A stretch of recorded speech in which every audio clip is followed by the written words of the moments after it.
আসসালামু আলাইকুম গাইস, আবারও একটা ছোট্ট বিয়েবাড়ির ব্লগ নিয়ে চলে আসলাম। আজকে হচ্ছে শুক্রবার, আমাদের টিউশন গ্রুপ মেম্বারের মধ্যে একজনের আজকে বিয়ে, মানে আমার বান্ধবীর বিয়ে। আস্তে আস্তে যত বড় হচ্ছি সব বান্ধবীর বিয়ে হয়ে যাচ্ছে।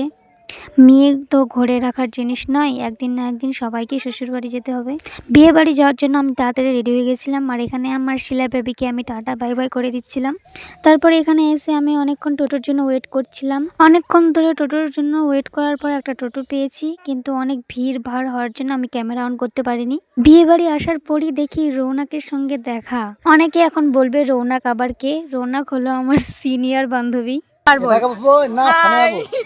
তারপরে আমাদের এই মিষ্টি বান্ধবীকে শেষবারের মতো সাজিয়ে দিলাম। খুব মিষ্টি লাগছিল।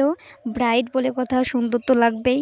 ছোট থেকে বাবা মায়ের কাছে বেড়ে ওঠা সেই মেয়েটি স্নেহ, মায়া, মমতা সব কিছু ত্যাগ করে শ্বশুর বাড়ি যাওয়ার যে স্যাক্রিফাইসটা, এটা শুধু মেয়েরাই করতে পারে। খাওয়া দাওয়া শেষ করে রৌনক যাচ্ছে এখন বাড়ি, কারণ ও এসেছিল সকালে, তাড়াতাড়ি ওকে বাড়ি যেতে হবে, তার জন্য আমি ওকে টাটা বাই বাই করে দিলাম। তারপর খাওয়া দাওয়া শেষ করে আমরা ব্রাইডকে মেহেন্দি লাগাতে চলে আসলাম। সুমি ব্রাইডকে মেহেন্দি লাগিয়ে দিচ্ছিল। সব থেকে ডিফিকাল্ট কাজ হচ্ছে মেহেন্দি পরিয়ে দেওয়া, আর এদিকে আমি মেহেন্দি পরিয়ে দিচ্ছিলাম ব্রাইডের দিদিকে। তারপর সন্ধ্যার দিকে আমরা সবাই শাড়ি পরে নিয়েছিলাম, কারণ গ্রুপ ছবি, গ্রুপ ভিডিও সব কিছু করার জন্য আমরা এদিকে শাড়ি পরে নিয়েছিলাম, আর এদিকে আমরা একটু ঢং করছিলাম আর কি। সিয়া আমার ফেভারিট ইউটিউবার। জোরে বল। সিয়া আমার ফেভারিট ইউটিউবার। সত্যি ভালো লাগে আমার ভিডিও।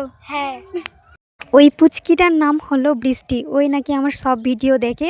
সত্যি তোমরা যখন এরকম মিষ্টি মিষ্টি কমেন্ট আমাকে করো, তখন আমাকে খুবই ভালো লাগে, আরও ভিডিও করার অনুপ্রেরণা জাগে।